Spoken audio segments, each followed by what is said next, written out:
usually trickle in. I'm sorry, so that People will trickle in. sure. No, that's understandable, and we deal with the same thing, so that's fine. Looks like we got 11 folks already. Yeah, that's great. I'm fine with, even waiting about 5 minutes just to let some of the folks join us that are still coming in. Sure.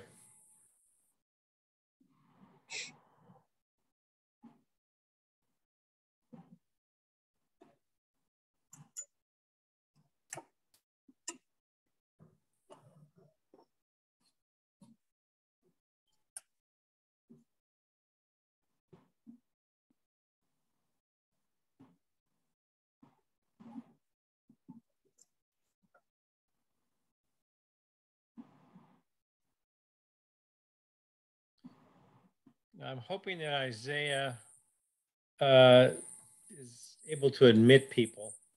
Mm-hmm. Welcome to many of the folks who've joined the call. We'll be starting in the next couple of minutes. Denise is our presenter today with AARP, Denise Fraction. So just sit tight, everyone.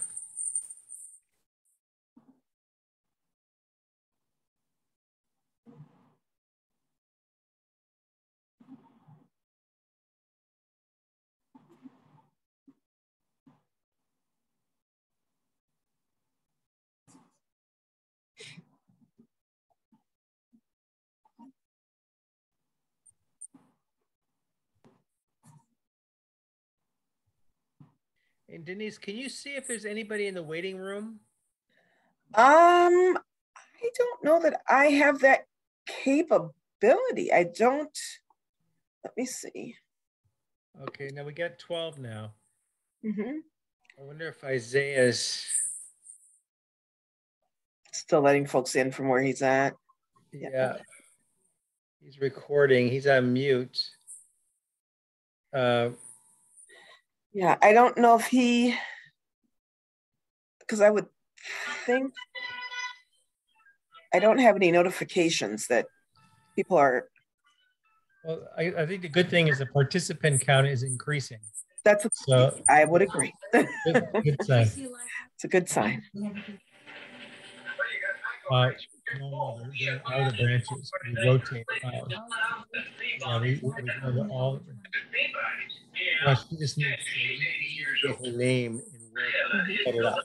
We'll let her know. She's a fine old lady. She don't good cook too. Oh, I tell you, she can make the best doggone speckled gravy I ever had. Maybe you're smarter than I thought you were, Ginger. I wonder if folks that are on it, they could mute their phones. Mute their. There you go. What is that, Carrie? Is that Carrie? Carrie, I think your phone is. We're hearing some background. Oh, good job. Thank you, Carrie. Okay. Well, Denise, I think we're probably good right now. So I'll jump in real quick introduction. Thank you all for attending our new Friday sessions, which are part of the Senior iPad program. Again, our goal is to get you all to utilize your iPads in order to increase connectedness with friends, family, and the community, and reduce isolation. So we are elated that you all are able to join today. Starting every Friday in 2022, we are inviting a senior services provider from the Washington, D.C. area to present their products and services to our senior iPad community. And it is with great delight that we're inviting today to speak with us, Denise Fraction. And Denise is with the AARP Foundation's Experience Corps. Do I have that right, Denise? You do, absolutely. Perfect. So anything I do from here on out, it's not going to be as good as what you'll do. So let me hand it over to you. All right. Wonderful. Well, thank you so much, Lou, for inviting me, and good afternoon, everyone.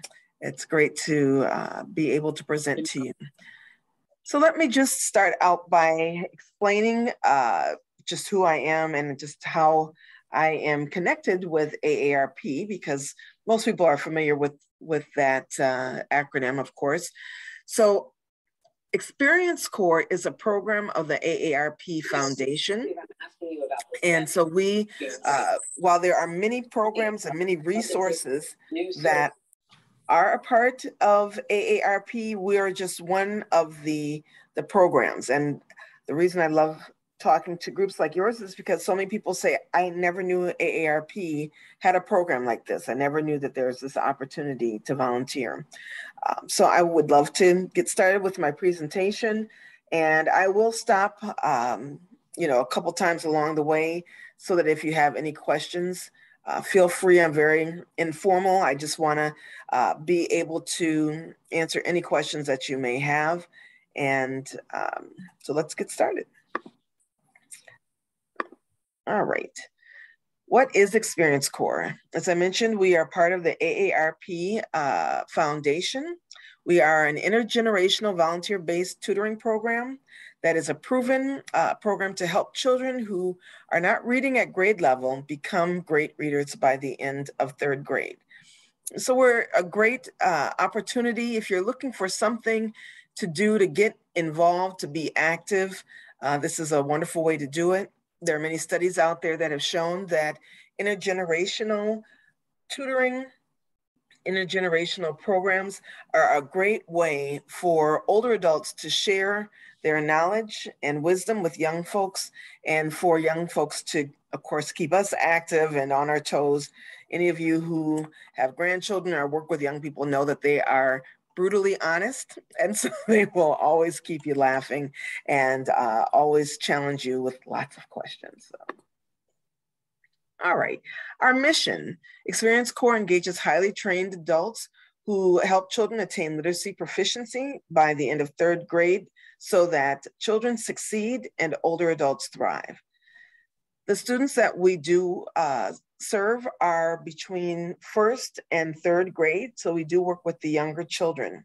And I will explain why we work with such a young age in a moment.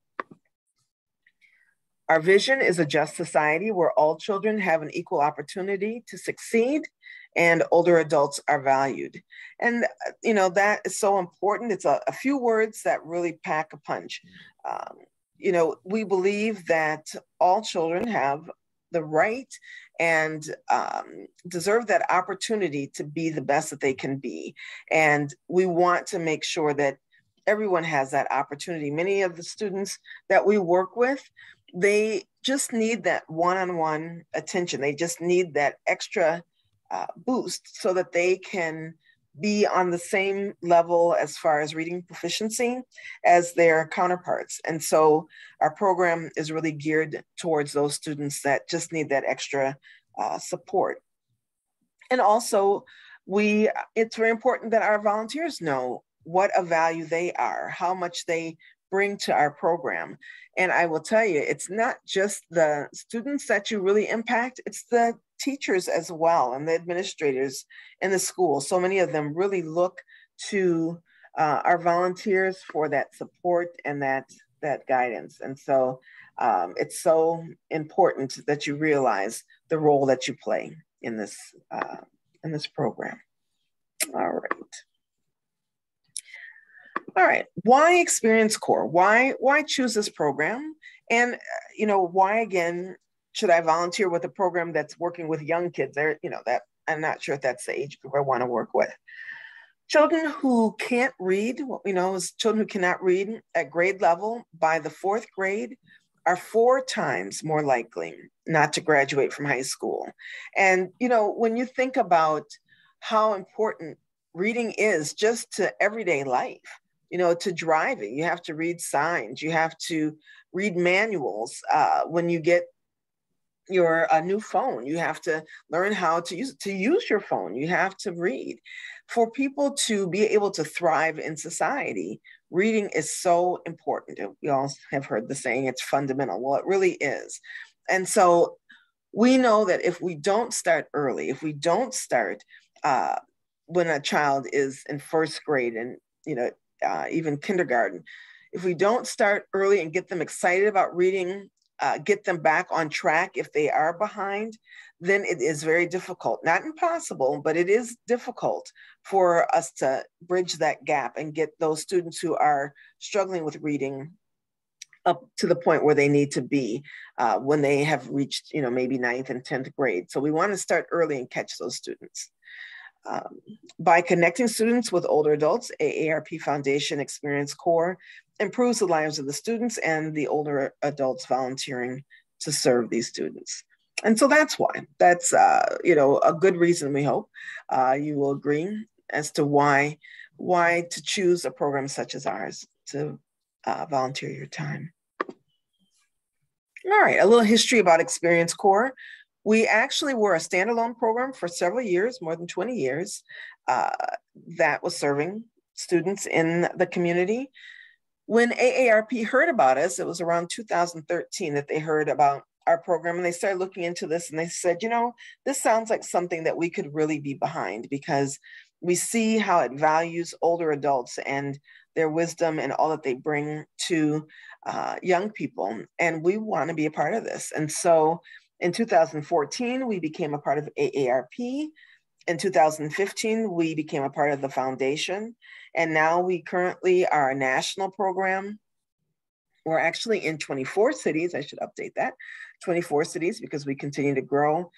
We are serving over 33,000 students, and we have more than 2,500 volunteers.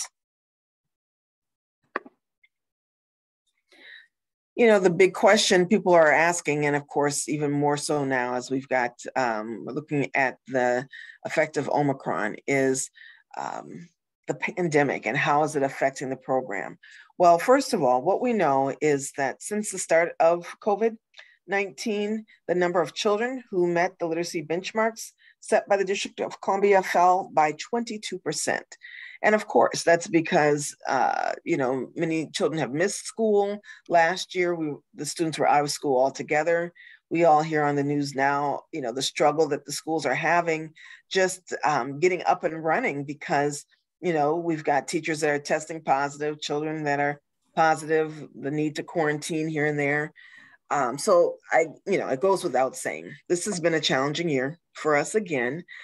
We did start the year out very optimistic, and we did prepare for most of our sites to be in person. We do have a few sites that are virtual.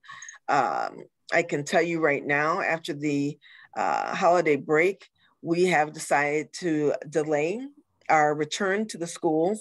And so we're looking at going back on January 18th. And that's so that all of our volunteers can be tested. We are requiring all volunteers to be tested for COVID and to be vaccinated. That is the same requirement as the schools have. And so just to get everybody on the same playing field, as I mentioned, we do have 3 sites that are, that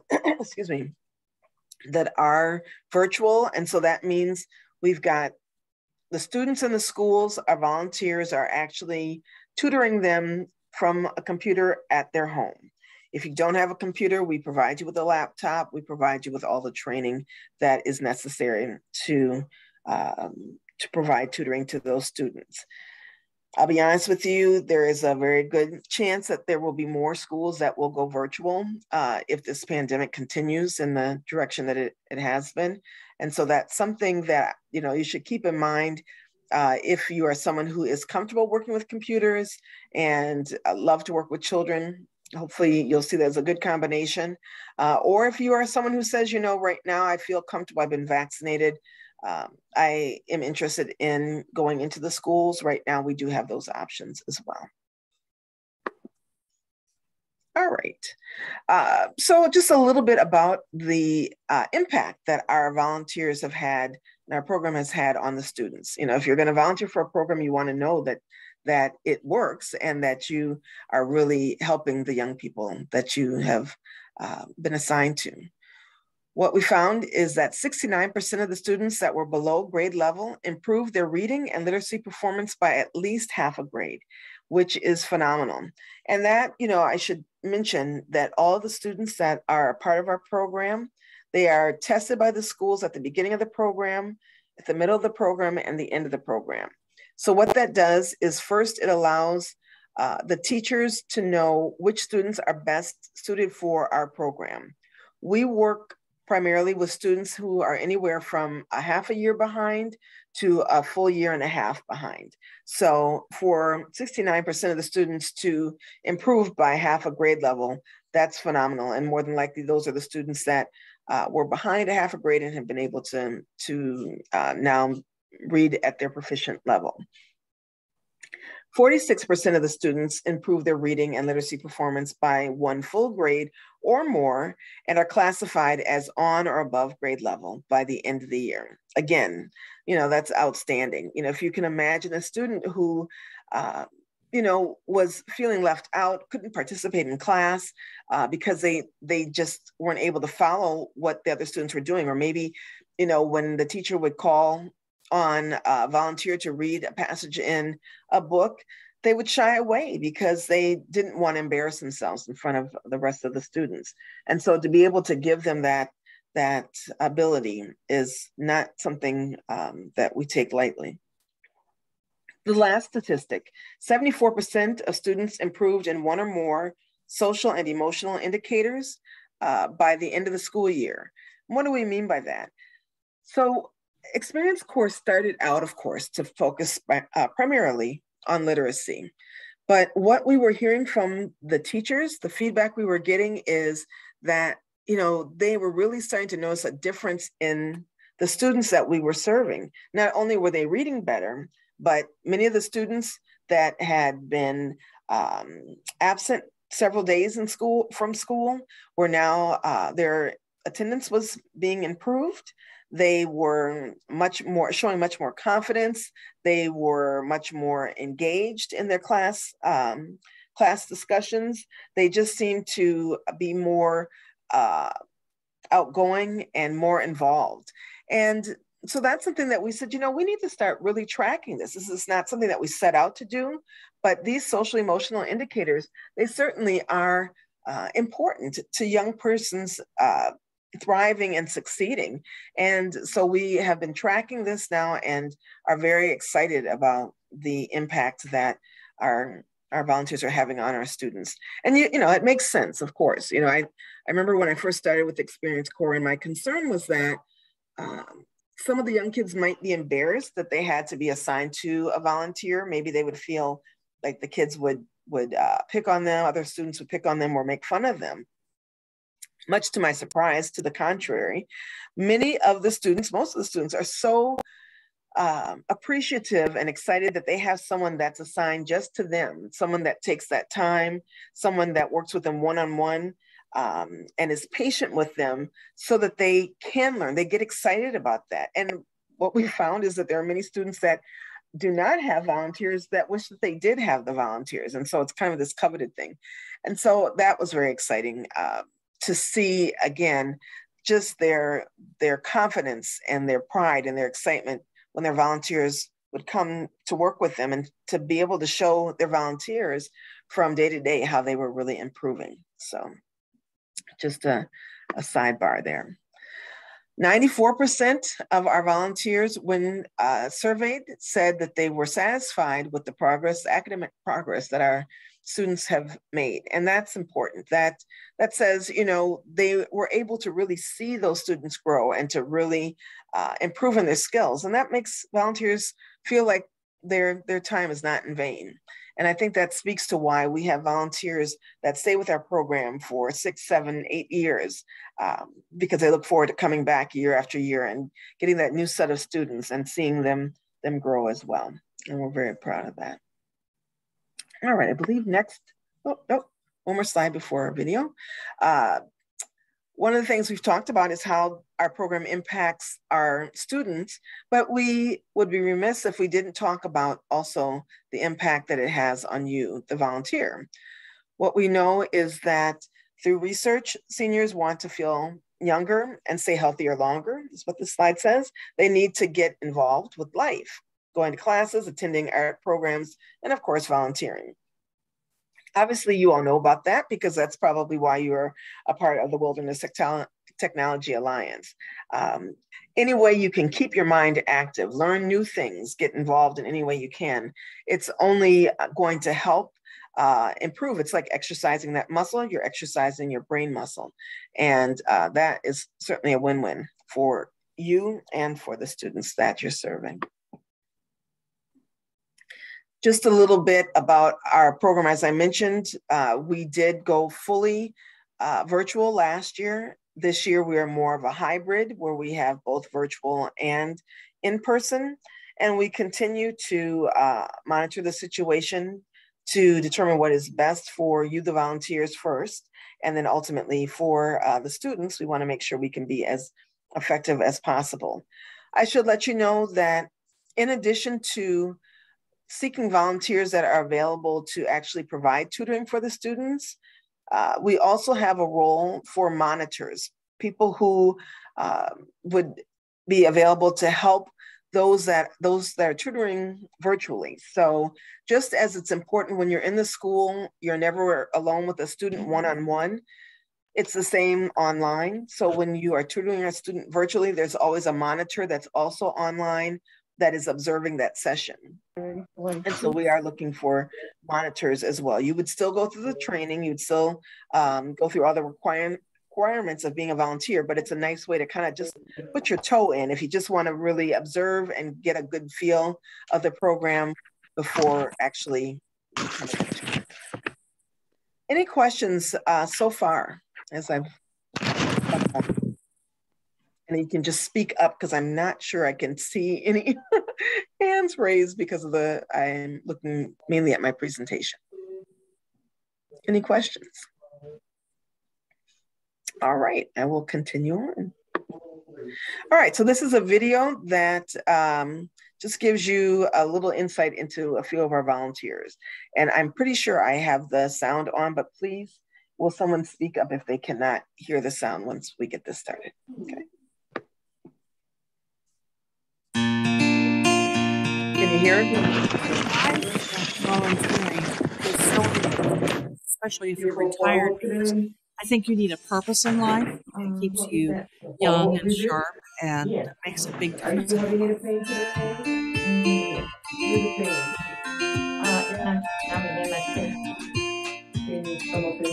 I walk into the classroom, and every kid in the classroom knows I'm Mr. Marty. And they all see me and say hello to me. I wave at them in the halls. And, you know, I'm Mr. Marty. Once we reach retirement age, we have a lot of experience. I'm sorry, folks. If there's anybody who has their phone that's not on mute or their computer, just because we're hearing some background conversation. Thank you. Experience that we can pass on to these kids, because some of them have no role models in their family. Working with AARP Foundation Experience Corps has been a very rewarding experience as far as making additional friends. I consider my team here all to be my friends. You'll be surprised how much kids are watching and listening to you, and this is what motivates I'm sorry, guys. them. They'll come back and tell you later on, you know, I listened to you, and that inspired me to do more. I'm so sorry. I'm trying to. As a young person, I heard John F. Kennedy's inaugural speech, and that quote about ask not what your country can do for you, but what you can do for your country. I think it really affected me. I mean, I was a child of the 60s, and that was just what you did. You tried to give back, and that's what I've done my whole life.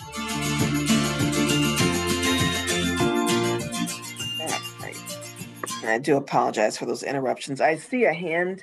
Carrie Pin, did you have a question? And if you did, you need to take your, turn your mute off. Carrie Pin? Nope. All right, I will continue on. Hello, excuse me. Oh, yes, yes. I heard you say y'all was one with first to second, third to first to third graders. Yes. Why not? I mean, well, the children in the 5th, 6th, and 7th graders, a lot of them really need help. Yes. And I never heard no one say they work with them. You know, a lot of them really can't not read that well, not even. They pass them to the 7th, 6th, and 5th grade, but they not reading on that level. You're right. You're absolutely right. Yeah, so explain to me why is it only 1 through 3? Sure. You left out 4 and 5. I mean, I don't understand. Explain why. Sure, and I'll tell you, you're absolutely right. There are students that could really use tutoring and mentoring at all grade levels. Yeah. Our program focuses specifically on actually it used to be kindergarten to 3rd grade. We are now just focusing on 1st to 3rd grade. Oh, wow. Because we know that we wanted to focus on this area, because if we can get the young people before they get to the 5th grade, 6th grade and on up, if we can catch them early, then we have a better chance at being able to bridge that gap and helping them to become good readers. There are other programs that are out there that focus specifically on the 4th through junior high or college age students. I haven't heard of none. Yeah. What's nice is, so I'm a part of an organization that it's a Mentor Program Alliance. And so there are several programs that are out there that really do cover different age groups, even Big Brothers, Big Sisters. There's, For the Love of Children. There are definitely other groups. And so I think it's just one of those things where each program finds a specific niche that they want to focus on and work with that group. So this is the group that we have focused on. And that way we're able to put all of our resources into what are the best ways to interact with this age group. Because of course, the way we would train a volunteer to work with a student that's in 1st grade is going to be different than a program that's going to work with high schoolers or someone older. So this is the age that we focus on. But that's a great question. So by the time they get to the 3rd grade, they have IEPs. No, I'm not saying that. I'm saying, but what about the ones that slip through? You see what I'm saying? Yes. And they're slip through. What kind of... where would they get that help from? Sure. So I can tell you the other thing is that there are several different programs out there, and each school, we're not in every school. We do, we're trying to grow into as many schools as possible, but the schools choose the programs that are best for them, that suit the needs of their students. And so, for instance, I could say, there are students that have special needs. They really need volunteers as well. And so there are programs that are suited specifically to students with special needs. I heard someone that mentioned about IEPs. Those are for students that have specific learning issues, if it's dyslexia or ADD. Our program is not designed to address those issues. We may have a child that has an IEP, but our program is not designed to actually address that. We don't train our volunteers to deal with how to combat dyslexia, for example. And the reason that is the case, I will tell you, our program, we are looking for volunteers that are 50 and over, who have a high school diploma or GED at minimum. We are not requiring that our volunteers have a PhD in education. We don't require that you have your master's in education. For those people that are much more skilled in working with young people with literacy, that, there are programs for that. But we do train our volunteers. We provide a 16-hour training, and we want to make sure that you are able to do an effective job and feel confident in the work that you've done. Okay? All right.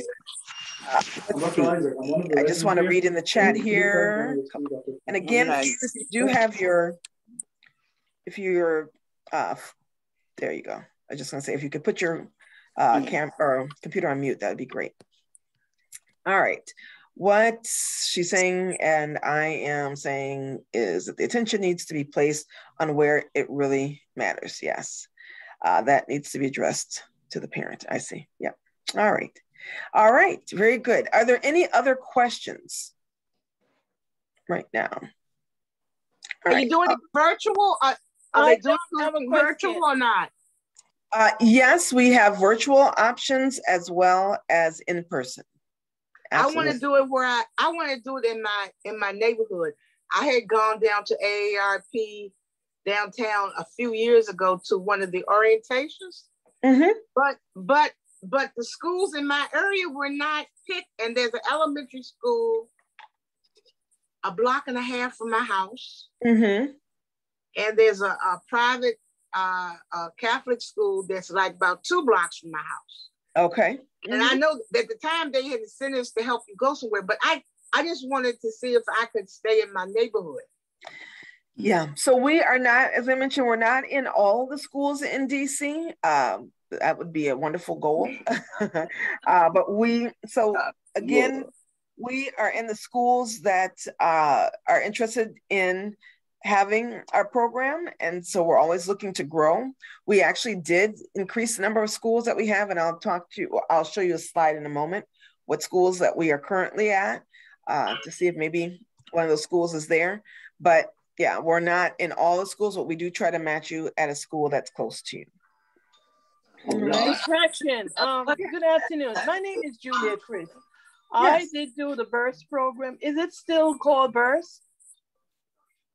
No, our program is called Experience Corps.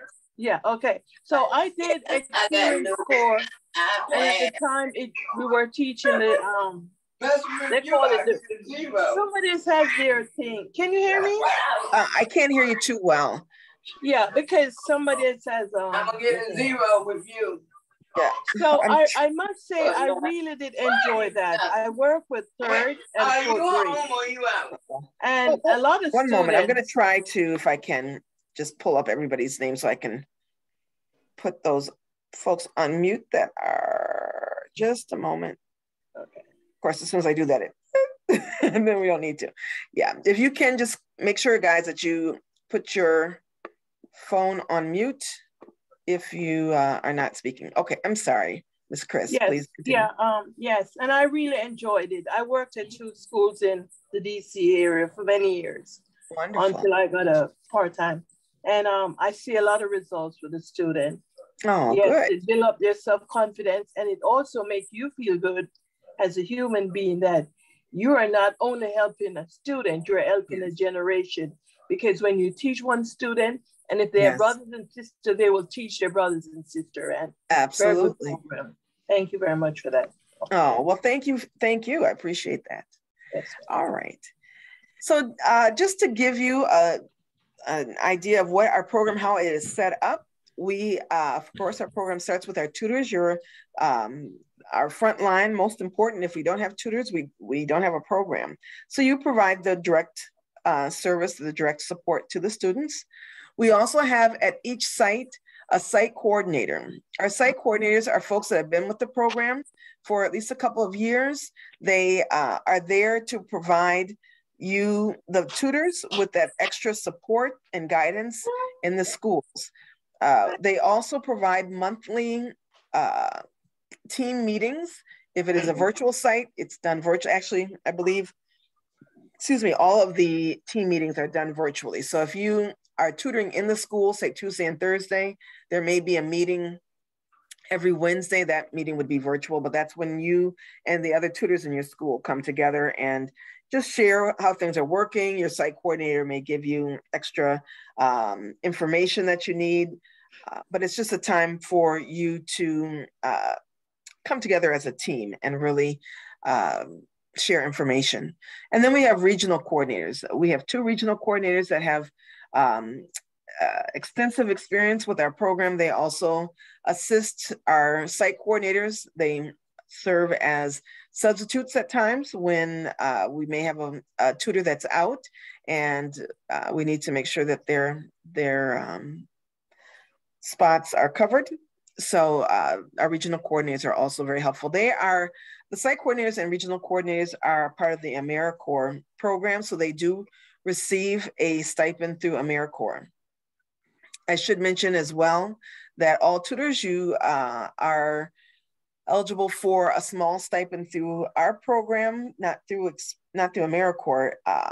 And it's really just to offset any costs and just to help out a little bit. So it's not going to make you rich, but for each day that you volunteer, it's $10. And the way that it works is we give you a Visa debit card, and that amount will then be loaded onto that card at the end of the month. So if you work 16 days that month, you'll get $160. All right. Okay. And then we have our community engagement specialist, who is the person that is our liaison, part of our staff that goes from site to site and really is that person that connects with the school and then the site coordinators to make sure that we are working in harmony with the schools and whatever needs they have, that we are meeting those needs.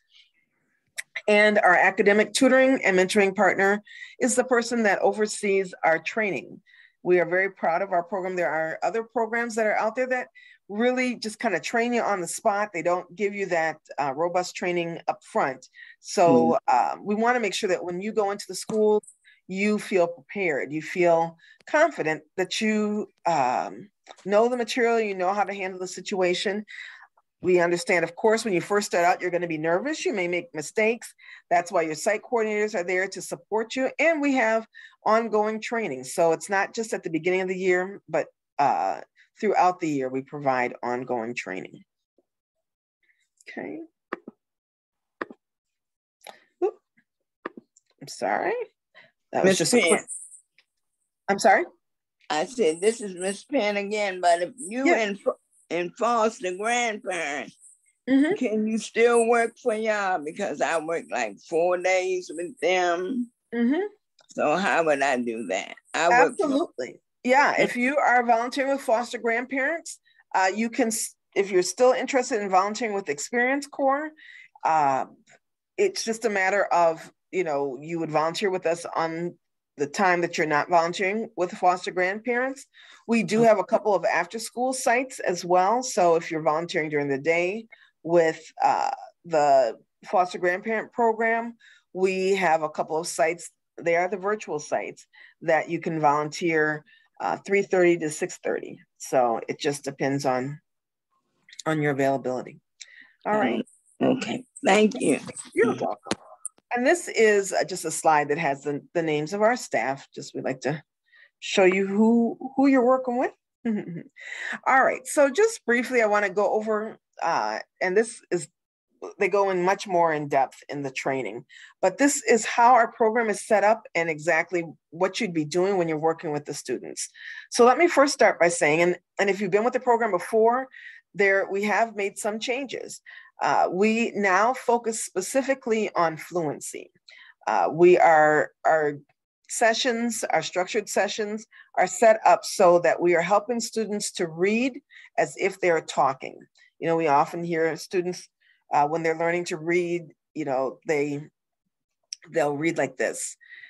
The cat ran up the hill, right? And so, of course, that's not reading fluently. It's not just about reading fast, but it's about reading as if you're talking.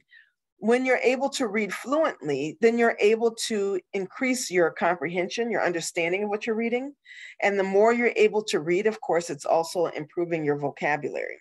And so we decided to focus on this area specifically so that we weren't all over the place. It can get very complicated when you're focusing on phonetics and other aspects of literacy proficiency. And again, you are not expected to be trained teachers. You are literacy tutors. And so we want to be able to give you an area that you can focus on, that we can make you feel confident in, that we can really tackle. All right. So one of the things that we do through this structured session, and I'll go into it a little bit more in just a moment, but we use what we call just reading games, reading that sounds like speaking, repeated small sections of the text.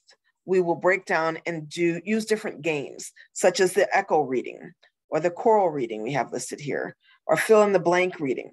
So when you start with echo reading, that means I would read a sentence and then the student would read right after me. I'd read the next sentence and the student would read that same sentence after me. So they are able to hear how I pronounce the word, they're able to read it, and eventually they're able to read it fluently.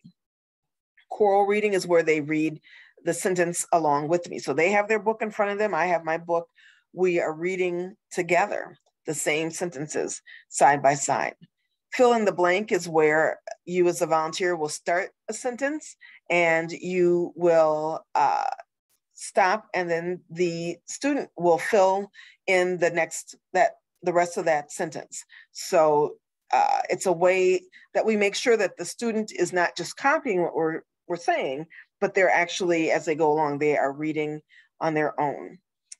So these are just a couple of examples. Switch off reading, it's where I start reading, I'll tap the student and then they will continue. And then they'll read a little bit more, they'll tap my hand and I will continue.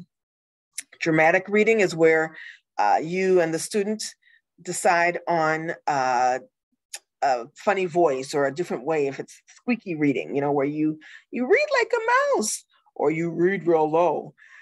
Kids get a kick out of that. And it just makes the reading more exciting. You're reading the same material, but it just makes it a little bit more exciting. Okay. So the way the session is set up, you will work with students one-on-one or in small groups, depending on the need of the school. If you're working in small groups, it's never more than 2 to 3 students at a time. So just to be aware of that. If you are working with the students virtually, it's always one-on-one. It's just too challenging, on a computer to be able to work with 3 students at a time. All right, so this is what the actual session looks like. You start out with the opening or relationship building, and usually that's no more than about 2 to 3 minutes. And that's where, when you first get the student out of the classroom and you're walking back to the session or section where you're going to read, you're asking questions. You're getting to know that student. How are things going, Johnny? It's great to see you again. How was your weekend? Johnny may have questions for you. It's just a time that before you start the actual reading, that you're getting to know each other again. And you're just having that time where you're building trust with each other. Okay. Then you go into the actual skill building activities.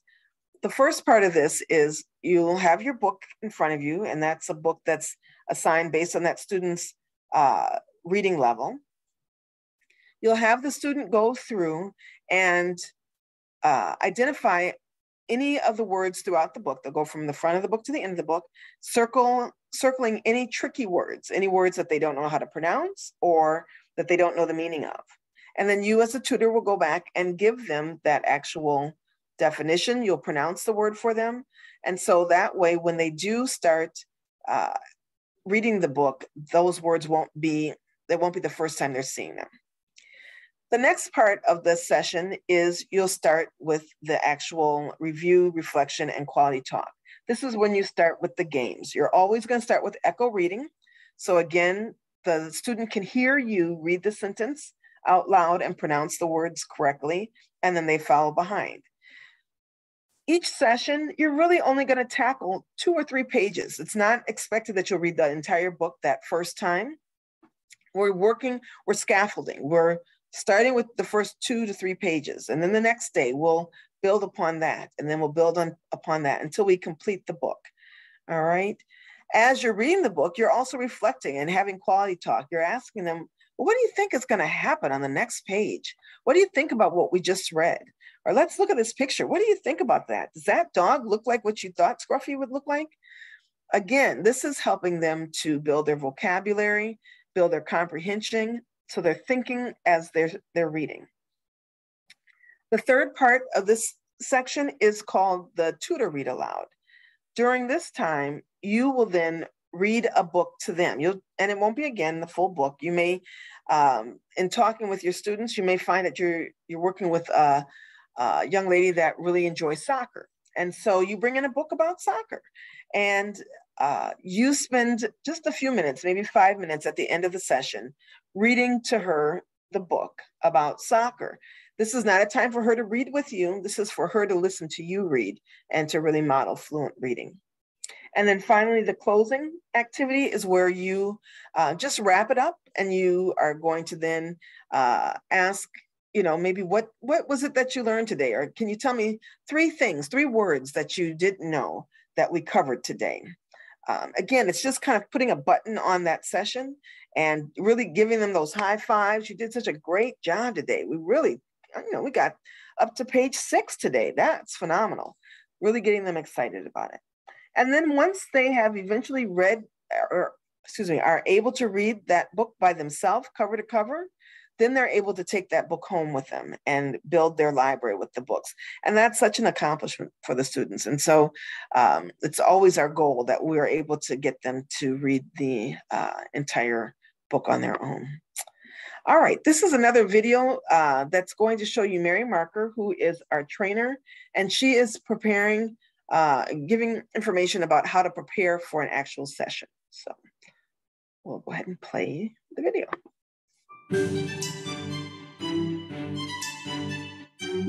Is that loud enough for you all? Okay. I see Yvonne shaking her head. Welcome. A tutor's preparation for the structured session is essential. We know that students feel competent when they are able to predict what comes next in each tutoring session. So it's vital that you properly prepare for each session. This video is the first building block in the preparation for the core structured session. Prepping for the session includes doing your own reading prep, gathering the resources and suggested supplies. Another important part of preparation is to pre-fill the student logs, and we'll cover that as well. Being fully prepared for the session is the best way to help ensure success, so let's get to it. The materials needed for our kindergarten through 3rd grade groups are a leveled reader. A leveled reader is a book in a progression that becomes progressively more advanced as the reader becomes more proficient. You will need a copy both for you and for each of your students. Leveled readers for kindergarten also have pictures and sight word cards to go with each title. You'll also need student bookmarks, one for each student. Remember, the Quality Talk, Questioning, and Fluency Games bookmarks are a resource and should be reviewed. And in kindergarten, the Word Work bookmark and scope and sequence for the book will guide the pre-fluency games for each session. You will also need to bring along a fiction book for your tutor read aloud. Always remember to bring your session structure, quick reference guide, and session logs. To begin, identify the 3 to 4 pages in the leveled reader that you will focus on and read the pages prior to the session. Identify difficult words or words that you'll need to discuss with students. Next, it's a good idea to pre-fill your session logs as much as possible. This frees up your time to focus all of your attention on the students when they arrive. This is the time to prepare a list of possible questions for comprehension for both the leveled book pages for the session and the fiction read aloud book. It's important to think about open-ended questions to expand the student's thinking. Now let's review your preparation list one more time. Pull your books, gather all the materials, pre-read the pages you'll focus on and identify difficult words. Pre-fill the session logs and prepare a list of possible questions to use for a comprehension check. When you follow this structure, you'll be properly prepared to go with confidence into your 30-minute structured session. Now you're ready to move on to the opening activities. I'll see you there. All right, oops. So hopefully that gave you a good idea of at least what to do just when you are starting your session. Mary Marker actually, like I said, provides our training. What we are doing right now at this point, I'll be honest with you, because we have started the school year and we do have many of the slots filled, we do still have some tutoring slots, in person and virtual, and a few monitoring slots. So instead of having you actually have to go through a scheduled 2-day training. We are allowing you to do the actual training at your own pace over a period of time. And then you will, so it's a recorded training. And then you will also meet with our trainer after the recorded training so she can answer any questions that you have. But we're doing that because at this point, we're not, training the larger group of volunteers. And so we thought this way it would give you a little bit more flexibility and hopefully allow you to be able to train sooner if that's something you're interested in. So we'll talk about that in just a moment. This is just going over what I just talked about with the different components of the structured session. All right, so the requirements to become a volunteer. All of our volunteers do need to be at least 50 years of age or older. You do need to have a high school diploma or GED. You do need to complete background checks. And so we have a couple of things, the DCPS background check. They now have what's is a TB screening where they'll ask you some questions and then they may determine that you'll need to get a TB test or not. Of course, right now, all of our volunteers, as a requirement of DCPS, do need to be vaccinated and tested. So that is for COVID. So that's another thing. The mandated reporter training is something that you'll need to complete online. It is self-paced training that is designed to help you identify if there's a child that may be abused or neglected and what it is that you are, what you need to do if you suspect that's the case. So that is also a requirement. If you are interested, we will ask you to have an interview with us. We do that online. The interview is with myself and one other staff, and also fill out an application. And then we also ask that you provide us with 2 references. We are asking that volunteers that are interested in working with our program commit to serving 5 hours per week for 2 days per week. All right, so that's something to consider. And we also need volunteers that are available through June, the end of the school year. What I'm gonna ask also, if you would, and I know that I see some things coming through in the chat. Okay. Background check, no problem, that's great. Oh, wonderful, Ms. Smith, you're ahead of me. I was gonna say, if there's someone who is interested in volunteering, please put your information in the chat. That'll be great, and I'll make sure that I follow up with you. If you think that there's maybe something on your background check that you're not sure of, I say, please go ahead and apply anyways.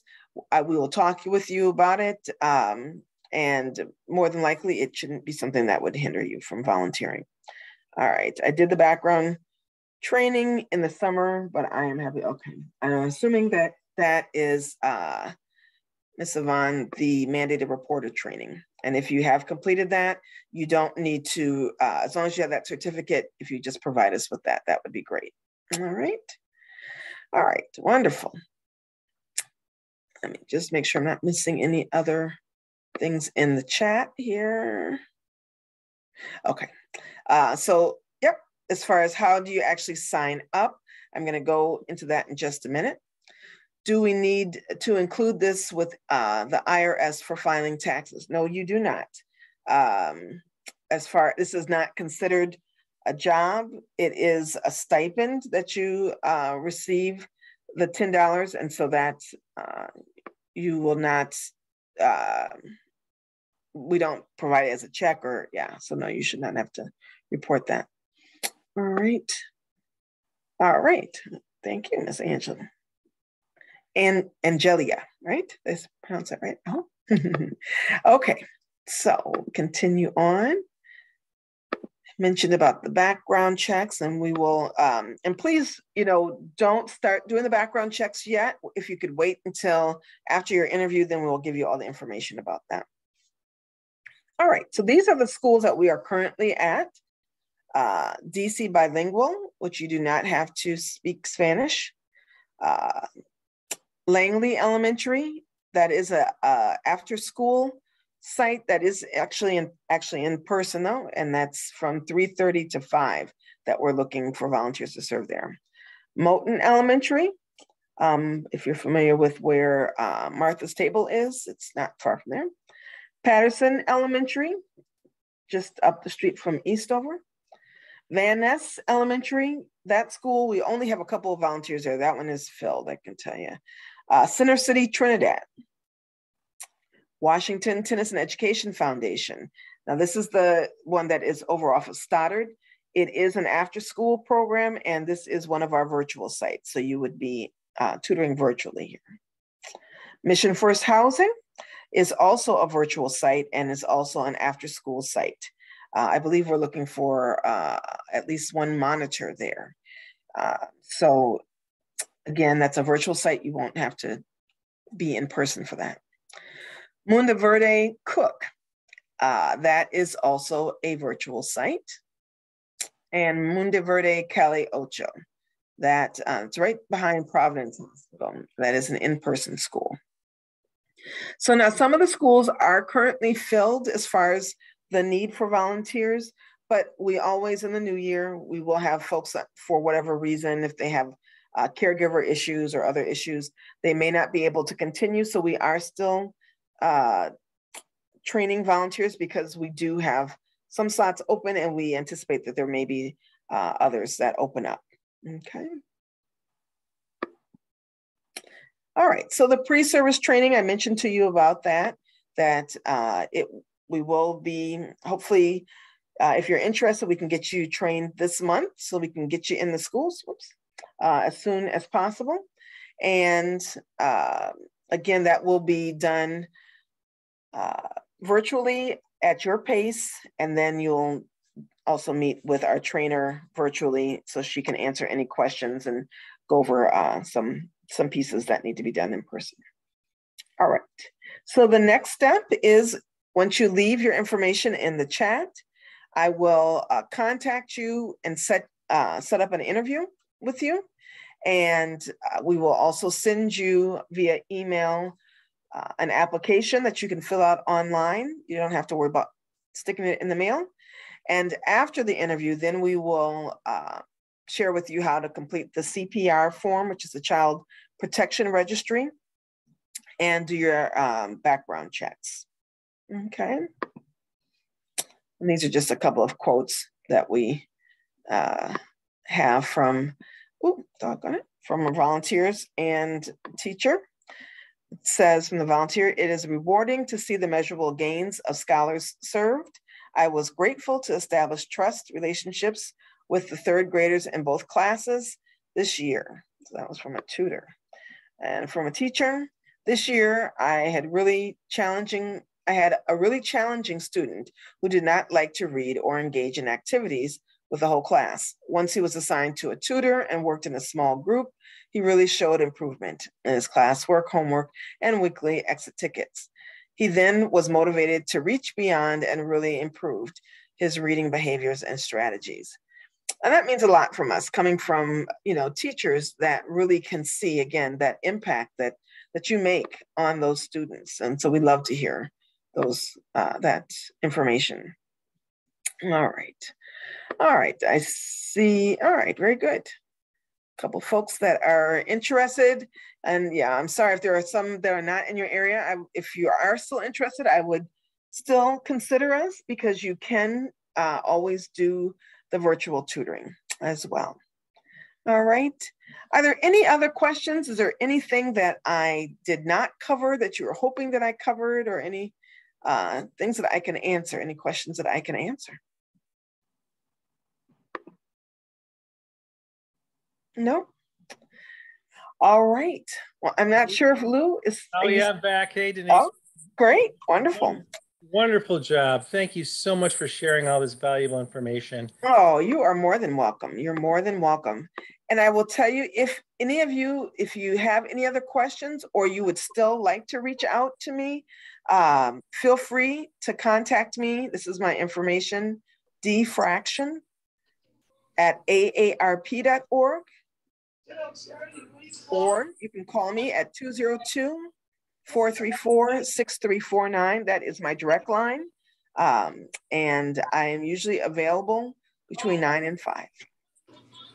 All right. Great. Well, thank you, Denise. Thank you for all of our senior attendees. Please tune in next Friday when we will have another outside presenter presenting a topic that we have not yet determined. We'll let you know soon. And you all have a good weekend. Enjoy the snow. And we'll talk to you again soon. Thanks. Thank you. Bye. Thank you. Take care, everyone. Bye. Thank you. Oh, Lou, I got my got my tablet. It's nice. Great. Yes, it's nice. Now, who's saying that? Who is that? Denise Jackson. Oh, Denise. Oh, you got the nice one. That was a beauty. Yeah, nice and heavy. That's a beauty. It's brand new, right? It's a brand new one. I guess, but I didn't get the instructions with it, but. Oh, no, that's how they come nowadays. That's how they come. Oh, okay. You gotta talk to one of your family members or something, and they'll get you up to speed. Yeah, they helping me. Yeah, but I love it. Well, we'll talk to you all next week. Okay, thank you. All right, thank you all. Bye.